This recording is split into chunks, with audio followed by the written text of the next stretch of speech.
కీర్తనల గ్రంథంలో దీనిని ఉదయ గీతము అంటారు. దేవుని భక్తులకు శ్రమలు కలుగుతాయి. 3 నుండి 8వ కీర్తన వరకు దేవుని బిడ్డలైన ఇశ్రాయేలుకు ఎలాంటి శ్రమలు కలిగాయో కీర్తన రూపంలో వివరించబడింది. సరే, ఇప్పుడు 3వ కీర్తన 1వ వచనం నుండి వినండి. తన కుమారుడైన అబ్షాలోము ఎదుట నుండి పారిపోయినప్పుడు దావీదు రచించిన కీర్తన. దేవుని యందు నమ్మకం వ్యక్తం చేసే ప్రాతకాల కీర్తన. యెహోవా, నన్ను బాధించేవారు ఎంతో విస్తరించి ఉన్నారు. నా మీదికి లేచేవారు అనేకులు. దేవుని వలన అతనికి రక్షణ ఏమీ దొరకదని నన్ను గూర్చి చెప్పేవారు అనేకులు. యెహోవా, నీవే నాకు కేడెముగాను, నీవే నాకు అతిశయాస్పదముగాను, నా తల ఎత్తేవాడవుగాను ఉన్నావు. ఎలుగెత్తి నేను యెహోవాకు మొర్రపెట్టినప్పుడు ఆయన తన పరిశుద్ధ పర్వతము నుండి నాకు ఉత్తరమిస్తాడు.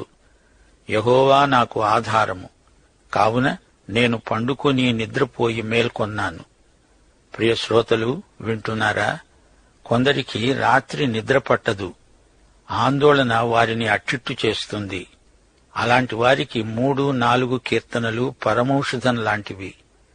దావీదు ఈ కీర్తనలు రాసినప్పుడు అబ్షాలోము తన రాజ్యాన్ని అపహరించాడు, తనకు వ్యతిరేకంగా తిరుగుబాటు చేశాడు. 2 సమూయేలు 15 నుండి 18వ అధ్యాయం వరకు ఈ వివరాలు చెప్పబడినాయి. 3వ కీర్తన ఉదయ గీతం, 4వ కీర్తన సాయంకాల గీతం. దావీదురాజు యెరూషలేమును విడిచిపెట్టి పారిపోవలసి వచ్చింది. తన కుమారుడైన అబ్షాలోమే తనకు కీడు తలపెట్టాడు. ఎంతో ఆశాభంగం చెందినవాడై దావీదు తన ప్రజలను, తన రాజ్యాన్ని విడిచి దూరంగా పారిపోయాడు. మానసికంగా ఎంతో వ్యధ చెందాడు. దావీదు పాదచారిగా నడిచి వెళ్లుతూ ఉంటే శత్రువొకడు షిమ్మీ అనేవాడు ప్రక్కనే ఉండి దావీదును దూషిస్తున్నాడు. దావీదు అనుచరుడు అబీషై అన్నాడు, రాజా, ఈ శత్రువును ఒక్క దెబ్బతో హతం చేస్తా. కాని దావీదు అతణ్ణి వారించాడు. అబీషై, అలా చేయకూడదు. నాతాను ప్రవక్త చెప్పాడు గదా, నీ ఇంటివారి మూలంగానే నీకు అపాయం ప్రాప్తిస్తుంది. అదే జరిగింది. దావీదు పాపం చేస్తే దేవుడు క్షమించాడు నిజమేగాని దాని ఫలితం అనుభవించక తప్పదు. తన కుమారుడే తన మీద తిరుగుబాటు చేస్తున్నాడు. కొందరు అబ్షాలోము పక్షమయ్యారు. అబ్షాలోము గొప్ప రాజకీయ నాయకుడు. ప్రజలకు ఎన్నెన్నో వాగ్దానాలు చేస్తాడు, వాటిలో ఒక్కటీ నెరవేర్చలేడు. అందుకే అతణ్ణి రాజకీయవేత్త అంటారు. అదే సమయంలో దావీదును చాలా మంది విడిచిపెట్టి వెళ్లిపోయారు. దావీదు కన్నీరు విడుస్తూ పాదయాత్ర చేస్తూ వెళ్లాడు. అలానే కెద్రోను నది దాటి అవతలి వైపునకు వెళ్లిపోయాడు. ఈ నేపథ్యంలో 3వ కీర్తన రాయబడింది. 6వ వచనం, 10,000 మంది దండెత్తి నా మీదికి వచ్చి మోహరించినా నేను భయపడను. యెహోవా, లే, నా దేవా, నన్ను రక్షించు. నా శత్రువులందరినీ దవడ ఎముక మీద కొట్టేవాడవు నీవే. దుష్టుల పళ్ళు విరగ్గొట్టేవాడవు నీవే. రక్షణ యెహోవాది. నీ ప్రజల మీదికి నీ ఆశీర్వాదము వచ్చునుగాక. గమనించారా శ్రోతలు? దేవుడు దావీదును విడిచిపెట్టలేదు. అందరూ విడిచినా దేవుడు తన వారిని విడువడు, ఎడబాయడు. ఈ కీర్తనలో 2వ వచనం ముగింపులో సెలా అనే మాట ఉంది. కీర్తనలు మొత్తంలో సెలా అనే మాట 71 సార్లు వస్తుంది. గాయక బృందం సంగీతంలో వాడే సాంకేతిక పదం సెలా. ఈ మాటలో ఒక హెచ్చరిక ఉంది. ఆగు, చూడు, విను, సెలా. రైలు గేటు దగ్గర కూడా ఆగు, చూడు, విను అనే హెచ్చరిక సంకేతాలుంటాయి. దేవుని వాక్యం చదివేటప్పుడు, వినేటప్పుడు కూడా ఈ హెచ్చరికలు పాటించాలి. ఆగు, చూడు, విను. కీర్తనల్లో ఒక చరణం ముగిసింది అనడానికి సెలా అంటారు. ఈ విషయం మా శ్రోతలు గ్రహించాలి. 3వ కీర్తన ఉదయకాల కీర్తన అన్నాము గదా. దావీదును ఎన్నో సమస్యలు చుట్టుముట్టిన సందర్భమది. అయితే సమస్యలన్నీ దిండులో పెట్టి ఆ దిండు తలకింద పెట్టుకుని నిశ్చింతగా హాయిగా నిద్రపోయాడు. లోకమంతా ఒక్కుమ్మడిగా వచ్చి తన మీద పడినా నాకేమీ భయం లేదు అంటున్నాడు. వెనకటికి చరిత్రలో గొప్ప రాజు ఒకాయన అన్నాడు, నేను దేవునికి భయపడతాను గనుక ఏ మనిషికి భయపడను. దేవునికి భయపడేవారు మనుషులకు దాసోహం అనరు. మనుషుల ఎదుట ముఖస్తుతి చేసేవారు ఈ రోజుల్లో ఎక్కువగానే ఉన్నారనిపిస్తుంది. ఇచ్చకపు మాటలు చెబుతూ తమకు ఏదైనా ప్రయోజనం కలుగుతుందేమో అని పడిగాపులు పడేవారున్నారు. దేవుడంటే భయమున్న వారికి మనుషుల ఎదుట ధైర్యం కలుగుతుంది. దావీదుకు దేవుడంటే ఎంతో భయము, భక్తి. దవడ మీద కొడితే పళ్ళు రాలతాయి. దవడ మీది దెబ్బ ఎంతో బాధకరమైనది. భక్తిహీనుల దవడ పళ్ళు రాలగొడతాడు దేవుడు. దావీదు మీదికి వారు ఎగబడి వస్తుంటే దేవుడు రానియ్యడు. రక్షణ యెహోవాది, రక్షణ దేవునిది, అనగా దేవుడే రక్షణకర్త. రక్షణ అనేది దేవుడు విశ్వాసులకు ఇచ్చే వరం. దేవుని ప్రజలపై ఆశీర్వాదము నిలిచి ఉంటుంది. ఈ కీర్తనలోని చివరి వచనం ఆశీర్వచనం. ఈ కీర్తనలో దావీదు దేవుణ్ణి గురించి అన్నాడు, యెహోవా నా ఖేడెము, నా డాలు. ఎఫెసీ పత్రిక 6వ అధ్యాయం 16వ వచనంలో పౌలన్నాడు, విశ్వాసమనే డాలు పట్టుకోండి, దానితో మీరు దుష్టుడి అగ్నిబాణాలను అన్నిటినీ ఆర్పడానికి శక్తిమంతులవుతారు. దావీదు గొప్ప యుద్ధవీరుడు. డాలును ఎలా వాడాలో అతనికి బాగా తెలుసు. దేవుడే దావీదుకు అతిశయ కారణం. దేవుని మహిమ ఇశ్రాయేలు జాతిపై నిలిచింది, ప్రసరించింది. దేవుని ప్రజల మధ్య ఆయన మహిమ నిలిచి ఉంటుంది. అది దేవుని సన్నిధి. ఈ రోజుల్లో విశ్వాసులు దేవుని సన్నిధిని, ఆయన మహిమను క్రీస్తునందు అనుభవించగలుగుతున్నారు. దేవుడు ఒక వాస్తవమైన సన్నిధి. దావీదు తలెత్తుకొని తిరుగుతున్నాడంటే అది దేవుని కృపే. దేవుడు దావీదుకు ఆశీర్వాదము, మహిమ, రాజ్యము, ఘనత అనుగ్రహించాడు. దేవుడు మనకు తలెత్తుకొని తిరగడానికి ఘనతను ప్రసాదించాడు. దేవునికి స్తోత్రం. ఈ 3వ కీర్తన గొప్ప సంకీర్తన. ఇప్పుడు 4వ కీర్తన వినండి. ఇది సాయంకాల కీర్తన, ధ్యానగీతం. మనుష్య కుమారుని మనవి, ఆయన నామమున మనవి చేసే వారి విషయం ఇందులో గానం చేయబడింది. 1 నుండి 3వ వచనం వరకు ఒక ఆక్రందన ఉన్నది. నా నీతికి ఆధారమైన దేవా, నేను మొర్రపెట్టునప్పుడు నాకు ఉత్తరమియ్యి. ఇరుకులో విశాలత కలుగజేసిన వాడవు నీవే. నన్ను కరుణించి నా ప్రార్థనను అంగీకరించు. నరులారా, ఎంతకాలము నా గౌరవమును అవమానముగా మారుస్తారు? ఎంతకాలము వ్యర్థమైన దానిని ప్రేమిస్తారు? ఎంతకాలము అబద్ధమైన వాటిని వెదుకుతారు? యెహోవా తన భక్తులను తనకు ఏర్పరచుకుంటున్నాడని తెలుసుకొనండి. నేను యెహోవాకు మొర్రపెట్టగా ఆయన ఆలకిస్తాడు. శ్రోతలు గమనించండి. ఈ కీర్తన ప్రధాన గాయకునికి రాయబడింది. తంతివాద్యములతో పాడదగింది. దావీదు కీర్తన. ఈ పాట రాగం నెగినోతు. నెగినోతు శృతి తంతివాద్య సమ్మేళనం. నెగినోతు తంతివాయిద్యం మీద పాడే గీతం. ప్రారంభంలో ఇదొక ఆక్రందన, ఇదొక ప్రార్థన, విశ్వాసులు చేసే మనవి. హృదయపు అట్టడుగు నుండి వచ్చే ఆక్రందన, కేక, మొర. దేవుడే నాకు డాలు, ఖేడెము అని దావీదు పదే పదే గానం చేస్తాడు. ఇది దావీదు అనుభవం. నేను మొరపెడుతున్నాను, దేవా నా మొరాలకించు. ఈ రోజున సగటు మానవునిపైకి వస్తున్న ఒత్తిడులు ఎన్నెన్నో. రాను రాను జీవితం ఇరుకైపోతోంది గదూ. కీర్తన 145 వచనం 18. తనకు మొర్రపెట్టు వారికందరికీ, తనకు నిజముగా మొర్రపెట్టే వారికందరికీ యెహోవా సమీపముగా ఉన్నాడు. కీర్తన 50 వచనం 15.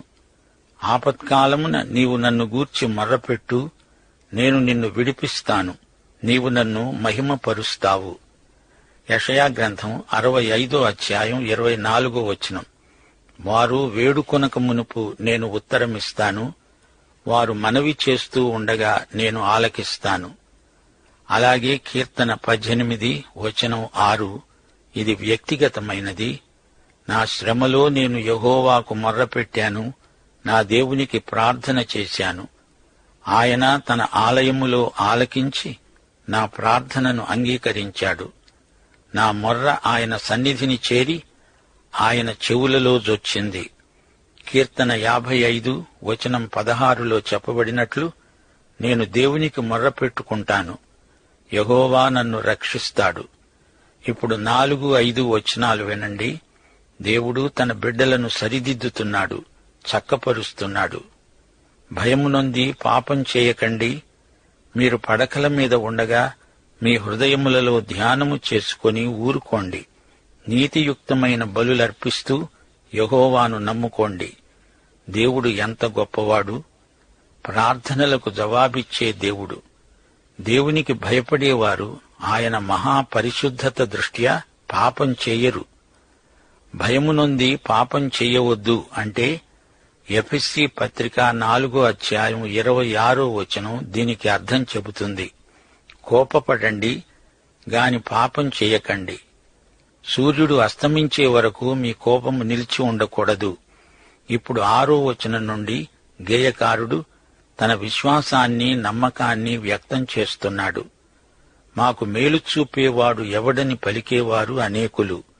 యెహోవా, నీ సన్నిధి కాంతి మా మీద ప్రకాశింపచెయ్యి. వారి ధాన్య ద్రాక్షరసములు విస్తరించిన నాటి సంతోషము కంటే అధికమైన సంతోషము నీవు నా హృదయంలో పుట్టించావు. యెహోవా, నెమ్మదితో పండుకొని నిద్రపోతాను.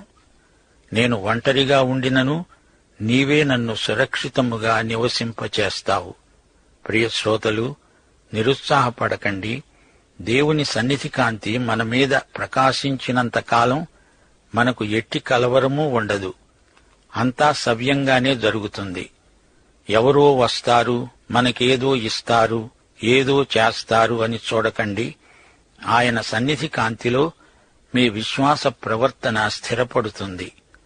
వస్తువాహనాలను మించి మీకు హృదయానందం కలుగుతుంది. హాయిగా నిద్రపడుతుంది. ఒంటరితనమనేది సమస్య కానే కాదు. ఆయన సన్నిధి కాంతిలో మనకు మనశ్శాంతి, మన జీవితానికి నిండుతనం ప్రాప్తిస్తుంది. ఇది నిజం. ఈ సాయంకాల కీర్తన మనకెంతో ధైర్యము, ఆదరణ గొలుపుతుంది. ఈ ఆధునిక యుగంలో కొందరికి రాత్రిళ్లు సరిగా నిద్ర పట్టటం లేదు. నిద్రమాత్రలు మింగి ప్రాణాలకు ముప్పు తెచ్చిపెట్టుకుంటున్నారు.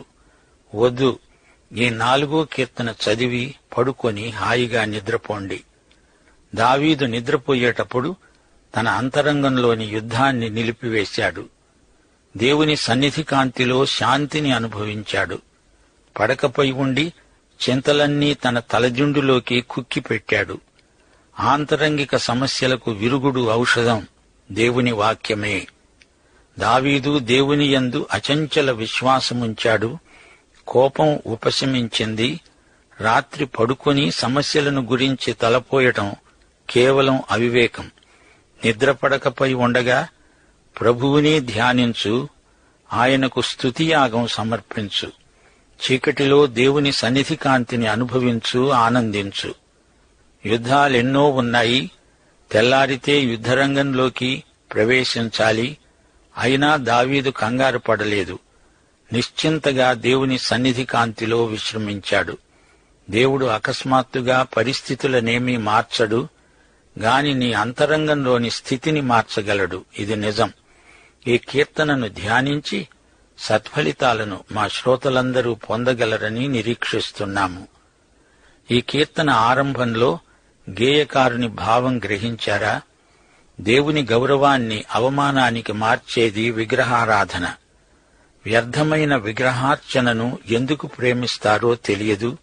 అబద్ధమైన వాటిని వెదికి ఏమి ప్రయోజనం? ఇశ్రాయేలీయులకు విగ్రహారాధన శోధన అడుగడుగునా ఎదురైంది. ధనాపేక్ష కూడా విగ్రహారాధనతో సమానమే. సృష్టికర్తను విడిచి సృష్టమును ఆరాధించటం, ప్రేమించటం ఆధ్యాత్మిక అపజయం. దేవుణ్ణి వెక్కిరించకూడదు. సృష్టికర్త మన దేవుడు గాని సృష్టి కాదు. మన పాపాలు క్రీస్తునందు క్షమించబడినవి గనుక దేవుడు మన ప్రార్థనలు విని సత్వరంగా జవాబిస్తాడు. దేవుడు ఏర్పరచుకున్న బిడ్డలము, మన ప్రార్థన ఆయన వినడా? తప్పక వింటాడు. అయితే ఒక మాట, దేవుడు మనము అనుకున్నట్లు ప్రార్థనకు జవాబివ్వకపోవచ్చు. దేవుని మహాశక్తి వెలుగులో మన సమస్యలను చూడాలి గాని దేవుణ్ణి మన సమస్యల మసక వెలుగులో చూడకూడదు. 5వ వచనంలో నీతియుక్తమైన బలులు దేవునికి ఇష్టము అంటున్నాడు దావీదు.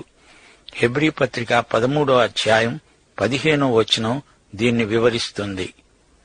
యేసుక్రీస్తు ద్వారా మనము దేవునికి ఎల్లప్పుడూ స్తుతియాగము చేతాము.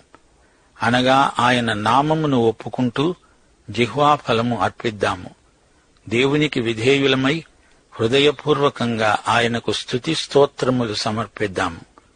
7వ వచనంలో గమనించండి, 2 విధాల సంతోషాలు మనుషులకు ఉంటాయి. దేవుణ్ణి వ్యక్తిగతంగా ఎరిగి ఉండి ఆయన యందు స్థిర విశ్వాసము గలవారికి చెప్పశక్యము కాని ఆనందం ఉంటుంది. ఇది హృదయానందం, ఆత్మానందం. పరిస్థితులు అనుకూలంగా ఉంటే, అంతా కలిసి వస్తే, వస్తు సమృద్ధి ఉంటే సంతోషం కలుగుతుంది.